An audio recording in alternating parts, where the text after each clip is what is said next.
One of the things I want to teach you is something that I have found really beneficial for me, which is, when we get this, either like pain in our body in the form of emotional pain, being things like anxiety or just, difficult feelings, and also the kind of thoughts that come up that are counterproductive. So things that are telling you not good enough, or the reminders of things from the past that upset you, so when you get triggered and, something happens and someone says something that reminds you of a past event, and all of a sudden you're in a dark place and you're upset, and often that sort of thing can lead to being, self-destructive or falling out of our routines. Absolutely. And also can harm relationships, particularly, romantic ones, I guess, but all sorts of relationships where we'll end up in a vulnerable situation, being that, our hearts are open because, we've fallen in love, or it's around family as well. It can be very common, and someone will do something and suddenly you're triggered and you're angry, and it can obviously strain relationships. And often at the time it feels justified, like that person just did something and I'm really upset. But afterwards, often we go, oh wow, I really overreacted compared to the actual scenario. And often I think people can realize that, oh, I have a problem there. I keep doing that. Whenever I'm in a situation like that one, I seem to get extra heightened. Yeah. Right. So it's really common. I think a lot of people experience Yeah, this. I absolutely do. Yeah. So what I want to explain is how I've kind of dealt with that myself. And that's helped me, from things with family to relationships to also even to dealing with fears, So like for me, fears of being filmed was one. Yeah. Fear of public speaking, but even skydiving, all sorts of stuff. So how to kind of overcome those things. Those ones, yeah. And I guess I'm going to explain a few things, and it might seem like I'm jumping around, but it's really, I want to paint the picture of not just how I do what I do, but the sort of the mechanics behind it as I understand it. Right. So essentially what happens is we get these feelings that come up, right? So let's say, for example, we feel like I don't like public speaking. And so an opportunity comes up where I'm about to have to do that. I get asked to do it, or I'm about to be put on the spot at an event. And I know for me, the first thing I would do is, if I noticed something like that happening, I would be gone. I'd make sure that I wasn't able to do it. So in other words, the anxiety came up and I'd be like, oh my God, I don't want to feel this. What's the fastest way to get rid of this? And that would be by taking myself away from the antagonist being the thing I don't want to do. And so it's the same as in a relationship. If you're in a relationship and someone says something to you and you feel that trigger, like I feel scared, I feel like they're doing something wrong, like all these things where we can get triggered, the fastest way to deal with a trigger is to try and get someone to change their behavior to suit us. So you need to call me more often. You need to tell me where you were going. You need to do all these things because that's the fastest way for me to keep this pain down. So we're often trying to change the world around us to keep at bay all these feelings. You get another feeling where it's like you don't feel good, and then you eat a lot, and that's another solution. It's like we have all these things to distract ourselves or to run away from these feelings, to keep them back down, right? And we all do it, and we all use different methods. But essentially, I think the underlying theme is, whenever we don't feel good, the first thing we do is we think, I don't like this. What do I do? What's the escape? Yeah. Is it a Xanax? Is it alcohol? Is it television? Is it sex? Is it what is it? What is the way to not feel this? But I think it'd be fair to say that anyone that experiences these things knows that those solutions are really temporary. They don't solve it, because back it comes again next time. Yeah. Right. Whereas with the emotions that feel good, like laughing, love, excitement, all these emotions that we enjoy, we don't try and escape from them. When something's funny, we typically will laugh. When something's exciting, we love it. We'll tell everyone. It's like, we'll sit in that for as long as we possibly can. Yeah. So if you divide emotions up like to half the human emotions are more pleasant and half are less pleasant, more difficult, the more difficult ones we will do everything we can to avoid. And typically they're the things that cause us trouble, as in when you're going to a psychologist, you're talking about those things. You're not talking about that time that you didn't want to laugh and did, and it really hurt you, and you know? Mm-hmm. So it's like, so there's a difference in the way we treat those emotions, isn't there? We allow one side, no problem, not the other. And so it would be easy to think that, oh, well, yeah, but because those emotions are hard, I can't just do what I do with the other ones, right? But if you take an emotion like sexuality, which is neutral, so neutral being if, you know, one person is gay and one is straight, there is no difference between those two things, except for externally, society does make one more difficult than the other. Right. So as I discover my sexuality being straight, I remember it quite well, I realized I'm straight, and I went, okay. That was it. I never really thought about it again. I just continued. It wasn't in my mind after that. I imagine that in a lot of circumstances with the gay community, particularly historically, that they could be discovering their sexuality, and the first thing is think, this is not good. Yeah. How my parents going to react, how my friends going to react, all this sort of stuff. So, so you've taken the same thing, one person has been able to accept it and being okay. So that's like if something's funny, laughing, right? Yeah. And the other person has taken the exact same emotion or feeling or whatever you want to call it, and been like, no, I can't do this. How do I escape from it? Yeah. Right. And so, and treats it very much the way we treat the difficult emotions. So now we've decided it's a difficult emotion. Yeah. Right. And then again, I can only imagine, because I haven't had that experience, but I've certainly known a lot of people that have been through that, and they've struggled. And I imagine that when you are trying not to be gay, you're thinking about it all the time, reminded and reminded and reminded, because just like the way when we suppress difficult emotions, they keep coming back and back, and we get triggered, being that an event reminds us of the old event.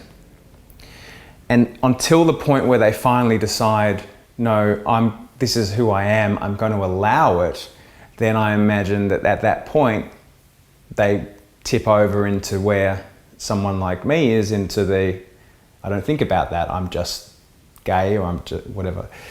So my point in that story is that it's not about whether the emotion is on this side of the difficult spectrum of human emotional capability or the other side, it's the way we view it. Because I can give a lot of examples of neutral emotions. When we decide we don't want it, it keeps coming up to remind us and remind us and remind us. But because of the perception we have of it, it feels bad. Right. So the emotion is not bad, it's the perception, right? And so when we look at emotions that are difficult, like addiction or, you know, abuse or anything, just where we didn't feel good about ourselves, it's up. You have the event that created it, so that you have an event that happened, then you react to the event, which is what we're stuck with, reactions, not events. Events are gone, we have reactions, and then what we have is the perception of how those make us feel and whether we want them or not, right? Right. And so, and with that perception of when we don't want something, we are then trying to constantly escape from it and keep it at bay. And what we need to do is actually the opposite. So every emotion we feel, so when I feel happy, I should feel I should just enjoy it. Yeah. It's beautiful, right? And so again, we typically will do that without too much trouble.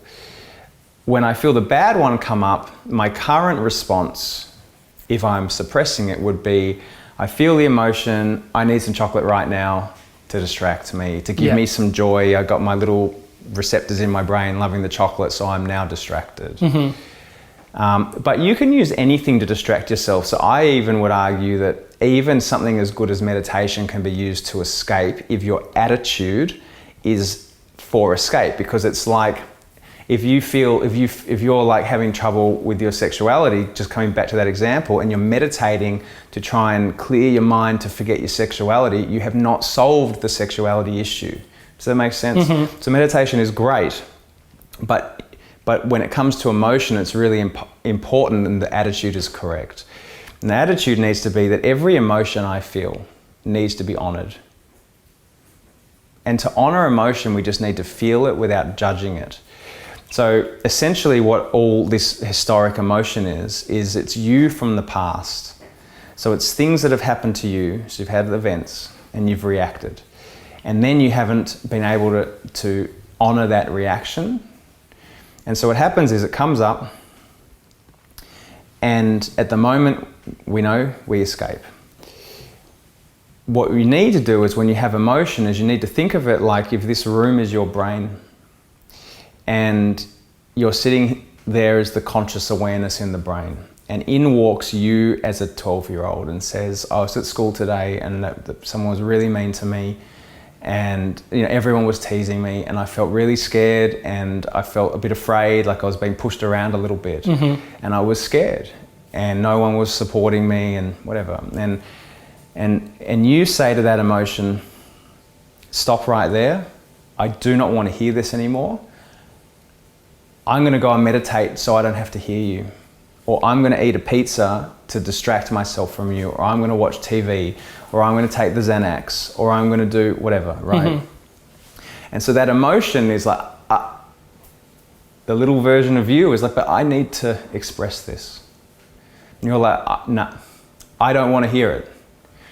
And that is essentially what we're saying when emotion comes up. We're saying, oh man, I've got anxiety, I'm going to hate this. So to the little you, you're saying, I hate you for reacting quite rightly to a circumstance that you weren't equipped to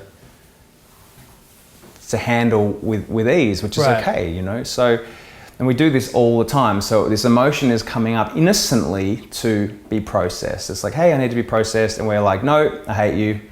I hate you. I hate you. And so what you're also adding is hate to the emotion that's already there, right? So when we think negative thoughts, we're generating negative feelings. An example of that is if you ever watch a movie and someone gets hurt and they fall downstairs and you feel it, right? We're not there, we're sitting in a comfy movie seat, everything's fine. But you can feel it. So just the thought of pain can actually make us physically feel pain. So when you think of thinking thoughts like hate, I don't like, all that sort of stuff, it's a problem. And it also, to me, adds to the argument that actually it's not the pain, it's not the feeling that comes up that's causing us pain, it's our reaction to it that is the biggest part of the problem. Right. So essentially what you want to do is when the pain comes up, you want to do what you would do if you felt good, which is feel. So if you feel like, anxiety in your stomach, or even a craving for something, like I need something, you go in and feel the feeling. Instead of doing that thing that distracts you from the feeling, because that's what, if a feeling comes up which makes you think I need to eat pie, the thing is you don't need to eat pie, you need to feel the feeling that you've labeled with needing pie, if that makes sense. But it's not truly a feeling of needing pie, it's just a feeling of pie solves this. Yeah. Right? So when you feel it, what you would do is if you can, you don't have to close your eyes for this, but it's good to practice with the eyes closed, I think, because it limits distraction. And then you can do it anytime. So like right now, and a good example is being filmed actually, because being filmed is a bit intense. And what I would do, and what I've done, because I've been filmed a little bit now, is if I was feeling it, I would with my eyes open, but like again, learn with our eyes shut. So shut your eyes. I go into wherever feels funny. So like, let's say it's in my stomach, and I just focus on it and feel it. I don't think anything. I don't do anything. Like I don't say like go away, or don't even say I love you or nothing. I just keep my mind neutral and plug into the feeling, because to me, feelings really only have one job, and it's actually really clear what their job description is. It's to be felt. And you can tell because that's what they do. It's literally their one function is giving you feelings, right? But your attitude towards it makes a really big difference. So the feeling comes up and you go, no, by the literal act of going in to feel it is telling the feeling you're willing to feel it, you're honoring it this time. And so what you do is you go in and feel where the discomfort is, wherever it is, in your stomach, in your throat, in your head, in your legs, all of it, wherever. And you chase it. You go in to feel it. And what's really interesting about anxiety and emotional pain is it reminds me a lot of getting in the ocean. When the way we treat it at the moment is we dip our toe in and we think, oh my God, that's going to be terrible. I can't do it. But when you dive into the ocean, you're like, oh, it's actually beautiful.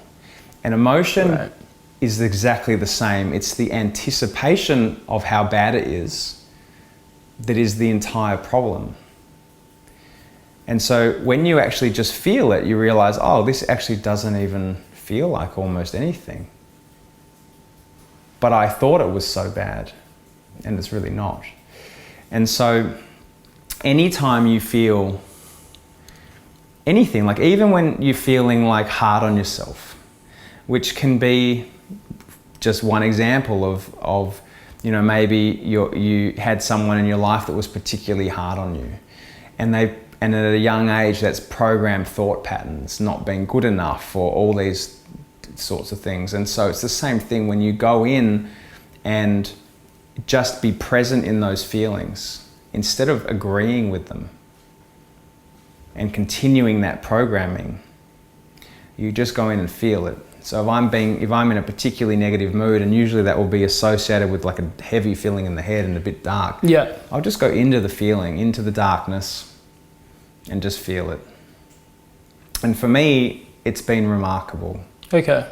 Remarkable. Like I don't know where I would be without having learned that, oh, that's what I have to do. I just have to feel it instead of look for everything I can possibly do to escape it. Yeah. And I learned it through a few different ways. One of them, which was really interesting, was I went skydiving, and I'd never been skydiving, and it'd be probably pretty nerve-wracking for pretty much anyone, I imagine, that's not a psychopath. And so I remember the days before, I didn't know how was I going to lock up on the plane. How do you feel when you're looking over 20,000 feet and falling with some stranger strapped to your back with your life in their hands? Like, I don't know.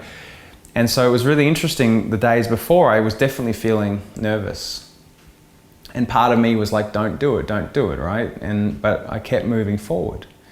So this pain in me, or this trigger or feeling or whatever you want to call it, was coming up. And what's the fastest solution? Don't go, right? Right. But by going, it meant that I was willing to feel the feeling, and that's what it needed. So every day and minute that got closer, I was feeling that it was getting stronger, and I was like, I'm going. So I'm willing to feel it. I get on the plane and we're flying up and the feeling's getting stronger, and I sat there just really present, and the same thing. It was an act of willing to feel it. And so we got 3/4 of the way up, and all of a sudden it was gone. Like, it was gone, and I was sitting there like, that's so weird, I feel nothing. And I ended up jumping out of the plane, and it was really peaceful for me. Right. And I realized that I'd cured the anxiety before I jumped out of the plane, because all it needed was to be felt. And so any act of actually walking towards your fear, in other words, the equivalent to that with food is going, I need to eat. Like if separate from your normal meals that you must have, but if you have a binge eating problem and the feeling comes up, skydiving is not eating the food. getting off the plane is eating the food. In other words, I feel all this anxiety, I need to eat. Yeah. So now I'm going to eat. I just got off the plane. Right. But by not eating the food and being like, you know what, I'm going to sit in this feeling. I'm not going to escape from it. I'm going to feel it. So close my eyes and I feel the feeling in my body that is making me want to eat the food. Mm-hmm. And that is literally identical to facing your fear. It's the person with the fear of the dog that's patting the dog. Right. Does that make sense? Yeah, it does. It does.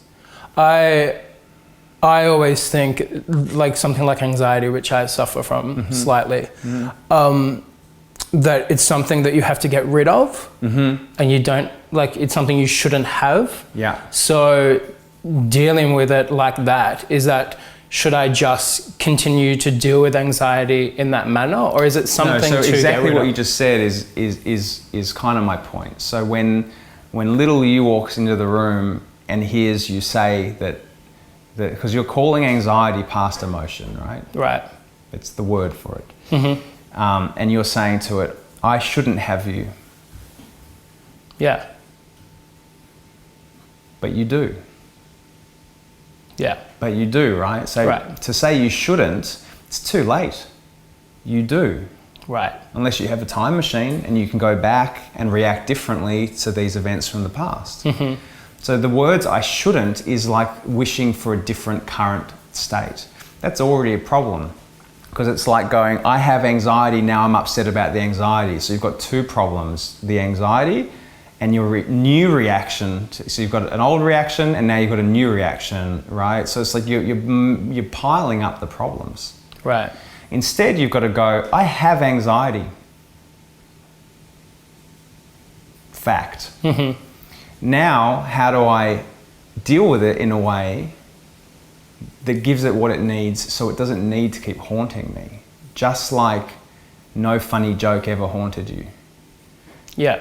Right? Right. So when it comes up, your attitude to it matters. And what we know for a fact is that the way you're doing it isn't working because you have the anxiety. So that's, we can know, tick it off the list. I tried wishing, it never existed. It doesn't really work. I've tried escaping, it doesn't really work. If anything, it typically will make it much worse. Yeah. So we know that doesn't work. But if you treat it in a way that's going, well, I have it. So I like to say that you have, how old are you, 34? Yeah. You have been alive for 34 years and you've had X amount of problems, who knows how many, different circumstances. You have X amount of pain in you that is unprocessed. So how much? X, we don't know. Yeah. And so it'll take you X amount of time to process it. How long? We don't know. And that's okay. Right. Because you've spent a long time doing it one way, it hasn't worked. And so now what we need to do is we need to be willing to process it in the way that it needs. It has a need. It's only one simple need actually, and it's to be felt. Yeah, right. So just come back to the sexuality example. Again, I'm making assumptions here, but I think I'd be pretty close to accurate. I think that if the moment the gay person comes out and is accepted in their family, and or not even, but they accept themselves, they're no longer haunted. Yeah. So think about that. What did they do? They willingly felt it. Right. That's all. Yeah. I'm willing to be this, instead of trying to push it down. You even see, I remember I had a friend of mine who every once in a while would punch a gay guy. And none of us were too young to really understand what was going on. But so a gay guy would pick up that he was gay. Obviously, they could see that. And they would come on to him and he would lash out. And then one day I remember turning around, we were at a bar and he was kissing a guy. And so what was happening prior to him accepting it is he was being triggered, in other words, reminded of the thing he doesn't want. That's a trigger. He blamed the person front and center, but it wasn't their fault. Yeah. If anything, they were honoring who he really was. Right. But what he was doing is going, you've just made me feel something I hate, which is that he hates or hated his perception of his sexuality. Right? Yeah. Ultimately not his sexuality. Yeah. Just the way he chose to file it. So at the point where he was like, well, this is who I am, he no longer felt violent. He obviously felt quite opposite to violent at that point. So it's a big contrast, isn't it? Yeah. From the time you accept it. So if you apply that thinking to your anxiety, even if you can't label anxiety as sexuality or daddy issues or whatever, school stuff, it doesn't matter about the label. The difference in once you decide to feel it is huge. It doesn't hurt you because at the very least, if I have anxiety come up and I feel nothing, in other words, if I don't react to it, I have one problem, and that's anxiety. If I react to it, I have two problems. So for a start, you're cutting down a number of problems. You're not hating it, right? Hate is a very strong emotion, which I think a lot of people apply to their anxiety. Yeah. So there's one problem gone. And then if we start to treat it like we treat the emotions we like, then it will start to behave like the emotions we like because it gets processed. And the simplicity is amazing, and it sounds so simple to people. It sounds too simple in a way, right? But if you think about it, we don't treat the good emotions with any more complexity than feeling them. No more. Yeah. That's it. And so it's really important to not feel anxiety with the intent to get rid of it.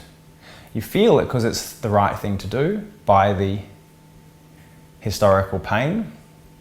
And then it does what all emotion does, is it releases, but you're just honoring it. Like, I don't laugh to stop laughing. I don't love to stop loving. We just are human and we experience these emotions and they don't stick with us. We pass through all of them very quickly, except for the ones we choose not to feel. So, and I think that anyone that experiences ongoing issues with certain circumstances, if they were honest, would admit that they happened to be the circumstances they didn't want. Yeah. That shouldn't have happened to me. I should have had better. That person shouldn't have, it's like, so what they're saying is they would like a time machine to undo an event. Shouldn't have happened. So I don't accept this feeling because it never should have happened in the first place. I think that that's be a really common theme, and then you'll find the people who deal with stuff more easily probably have a philosophy of it's okay, it happened, that's life. So they are acceptance terms, right? And that's when typically people will heal, even if they don't understand the mechanics behind it, is when they change their attitude. In other words, it's okay that that happened. And therefore it's okay that I don't feel good about it. Like, it's not wrong. It's too late anyway. Like, sometimes we're holding stuff when we're so young that if you could see the situation as an adult, you'd be like, well, how silly. It was just, my mum was going to go on for 2 seconds and I was scared. As an adult, no problem. But as the child, it's a really big deal. They felt fear, alone, are you coming back, all that sort of stuff. So there is no reaction from the past that is wrong, even though out of context or in hindsight we might see it differently because we mature or we learn or whatever. So that's the other thing, is some people will try and retrospectively look back at an emotion and unjustify it because they know better today. Well, I should have never reacted like that. Yeah. But you did. You did react like that, and it's too late. The reaction has happened. It's literally a fact. And so we should never look back at emotion, and that's one of the things that concerns me. I don't use, when I deal with people's emotions the way I do it, I don't talk about the problem. I just say, feel. That's what it needs. Because often what we do is we go, I need to talk about this until my intellect can understand why this never should have happened, or why I shouldn't have reacted that way. But I did. Yeah. So it's in me. It's too late. So it doesn't mean your intellect today couldn't go, I would do it differently next time. I've learned. But that's okay. So that's the future. Great. So the intellect is great for that, but we just can't rewrite history. But what we can do is go, I'm going to honor all my feelings. And it's as simple as that. Right. And it is simple. It's super simple. And which is great. I mean, it's a part. Our bodies actually function really well, except for that one part of us that we don't want, and then we wonder why it's such a big issue for everyone, because it's the one area where we go, I love everything the body does, except for it makes me not feel good. I need to go and artificially make myself feel good. I don't feel confident, I'm going to have alcohol. I don't feel relaxed, I'm going to have a joint or alcohol. We're always trying to go against our bodies somewhere else, away from the difficult feelings. Yeah. But what the body really needs is just to be able to do what it does, which is process the thoughts that we have and the reactions. So I want you to try over the next few days, every time you feel, even a thought, like you said to me earlier today, maybe I'm not eating enough breakfast. Yeah. And what was really interesting about that is I said, well then, are you getting hungry? And you said no. So you had a thought come up, which is old pattern, right? Yeah. And that thought could easily make you eat more unnecessarily, right? Because you'd be like, well, I mustn't need more, even though your body's not telling you that.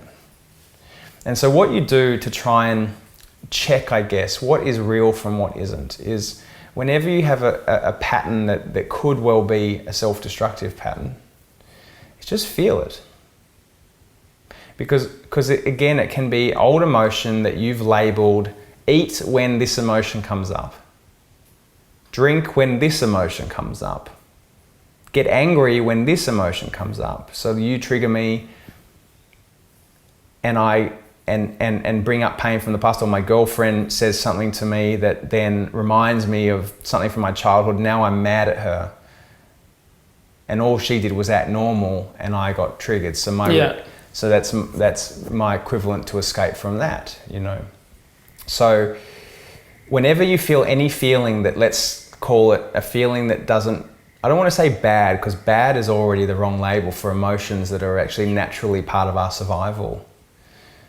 But they are difficult. They're more challenging. Or that they come from, maybe the emotions aren't so difficult, the circumstances that they come from often are. They were often things we just haven't got the skills at that point to handle in the best way possible, which is fine. So whenever you feel any discomfort in the body, even small amounts, but certainly the very big ones, but anything, just feel it. So like if you're driving along and someone cuts you off and you feel triggered, feel it. Because what's happening is your body is using that opportunity to bring up pain and present it to you. And then you can, instead of thinking, oh, I hate this, I'm having such a bad day, I've got anxiety, you think this is an opportunity to honor my emotion. Right. And that's what I'm going to do. So every time, so that's the first spin that's positive, is instead of being like, I hate, so you add another problem, you go, this is good. So now you've turned it from a negative event, compiling more negative events, into this is an opportunity to feel. Right. And you'll see, it's really, really easy. And what if those feelings and things are attached to like an experience or a person? They are attached to experiences and people. Yeah. But what you'll find is that, have you ever read a text message when you're angry? Yeah. And you've read it and like reacted to it. And then you read it the next day and you're like, oh shit, that is not what it looked like when I read it. So through anger, you've perceived it as attacking you or unfair or whatever. I've definitely done this. And so and then you realize, oh God, like I couldn't see clearly, right?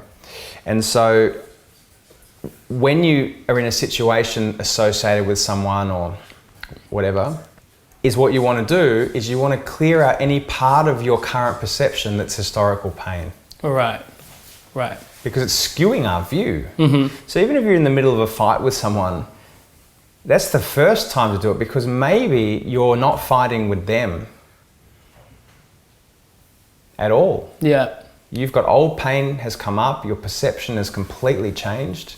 You're hearing what they're saying through the wounded part of you. And it's why we often calm down and go, God, I felt like I hated that person when I was angry, and now I remember how much I love them. Yeah, that makes sense completely. Yeah, because it's not us, it's a skewed perception. So what you want to do, the best time to do the feeling is when it's all up. Yeah. Because what that means is it's actually a real opportunity to feel it and honor it out. Just like you'd laugh for a few minutes at a funny joke, it's that fast. Right. So just feel it. I always feel there's a time and place to deal with those types of things. So should it be in the moment? Absolutely. So you only ever have this moment. Yeah. That's it. So literally when you're 70, it'll feel just like this moment, the same. So anytime you think there's a time and place, so like if I tell you a hilarious joke and you say to me, I'm gonna laugh at that a bit later, if you don't mind. Right. Firstly, I'm too funny for you to do that, but that is not how we treat good emotion. We do not put it away for later. Yeah, right. But we always are going, I don't want to do this now. I don't have time to feel it. It's too late. It's happened. It's happening. And you can't clear emotion that you can't feel. So when you can feel it, that is the time and place. And how do you know? Because the emotion's told you. Yeah, it's right now, buddy. You're doing it now. Yeah. And so, but I can do it while I'm talking to you. So let's say you say something to me that triggers me. I could be feeling it right now. So if you say, let's say I've got issues with, I don't know, something happened to me when I was young, and it replicates something that happened to you when you were young. So you're telling me stuff and suddenly I'm triggered, which can happen. Now you didn't do anything wrong. I could walk away and go, I can't talk to him again. He says stuff that makes me feel really negative and whatever. Instead, what I'll do is I'll just go in and I'll feel it. So I'm actually using our circumstance to my benefit now. You've helped me. But there's only one time to do it. And I could be doing any activity you can name and I can still feel at the same time. It's not hard. So if I'm sitting here talking and I want to be aware of my finger, it's no problem. I'm able to do that. It's identical. So there is no time that it is too hard. Right. There is no time that you can be possibly too busy. You can literally be doing an exam for university and without missing one little bit of what you need to do, you can also just have some awareness in the pain. So there's no too busy. There is no later. Yeah. Okay. And that's part of you escaping. It's part of this attitude of, this is how I treat pain in a way that, who can fix it for me? What can fix it for me? How do I get rid of it? But it doesn't work. I think there's no one that got fixed through those methods. Yeah. They just, held off the inevitable, which is at some point you got to face it. And the difficult thing, and this is one of the things with the human bodies, and I think I said this a little bit the other day, is that our resilience can be difficult for us, because our resilience means we can put off. I can eat bad food for a long time. I can put off emotion. No, I'm fine. I just don't even think about it. I'm fine. I don't even think about it. And then 10 years later, you're like, man, I've got anxiety coming out of my ears. Yeah. And now I have no skills to deal with it. So the body will take a lot of the wrong diet, a lot of the escaping from feelings, and eventually everyone has to come and pay their dues. Yeah. They just do. So what stands out to me with you is that you have these. Obviously, it's a lot of thinking for you. Yeah, right. A lot. So yeah, a lot of thinking, and a lot of your intellect is finding reasons why you can't be okay today. Yeah. That's happening a lot, isn't it? Mm-hmm. Yeah. So what I want you to do is, when you have those thoughts and the feelings associated with them, Yeah. I want you to just close your eyes where you can. If you can't close your eyes, it's totally fine. If the thoughts are coming up even as I'm talking, I want you to just feel them. Feel the feelings they give you. Right. And that's it. And then I want you to tell me in the next few days what's happening to that voice. I don't want you to argue with it. I certainly don't want you to agree with it. I just want you to let it play out and feel it and go understand that for some reason that voice is trying to play something out, and just let it. Okay. All right? Yeah. Yeah, I like to process, but yeah, definitely. I know it's in my head. Yeah. So exactly what you just said then, you just said, essentially you said that I was going to go back into my head and think about it and put it aside. Yeah, but the process would suggest there's some sort of, it's in some way difficult. Yeah. Or time consuming. Right. So that's old pattern. So that's where we'll start. So you've got, essentially what you just told is a lie. Because you don't know. I've just spent half an hour saying how easy it is, and the first thing you've said it's hard, but you know what? I've done it before, and you have not. So it's more likely I'm correct than the person who hasn't done it. Sure. So you've got to start to hear your own thoughts and go, like when you're intelligent, or for anyone really, I'm not going to just say this is for intelligent people, we typically just have thoughts and we believe them. This is going to be hard. I can't do this. I'm not good enough. This is all sounds like fact, but it's not fact. They're just thoughts, and it's really important that you start to hear those thoughts and start to ask yourself, is that even true? Right. I can't run. And then you do, and you're like, oh, I could, right? Or I can't do what Charlie just said, and then you do, and you're like, oh, that was actually quite easy. So you're going to prove yourself wrong a lot. And from between here and getting to the place where you want to be, that voice in your head is going to tell you a lot of things that sound like facts. And I want you to, when you hear the thought, I want you to use your intellect to go, is that true? Okay. Is that true? So when you said it's going to be a process, and I know I could see it in your eyes, it was you were coming with a difficult sort of slant on it. Yeah, I was. Like, this will be hard for me. Yeah, definitely. Will it? Yeah, I mean, I don't know. I've got to do it, I guess. Exactly. Yeah. So will it be hard? No. Why don't we assume it will be easy? Yeah. I mean, true. How hard can it be to have a feeling and close your eyes and feel it? I mean, is it... No, I'm completely easy. It's not rocket science, is it? No. So the question is, here's the question, will it work? We will see.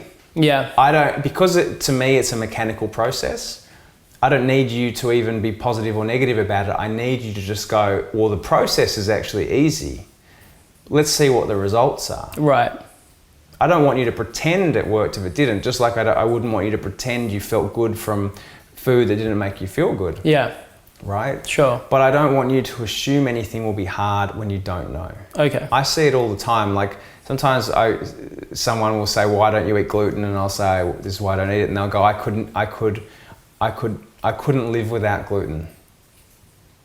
And you go, I mean, think about that statement. I would die without gluten. Yeah.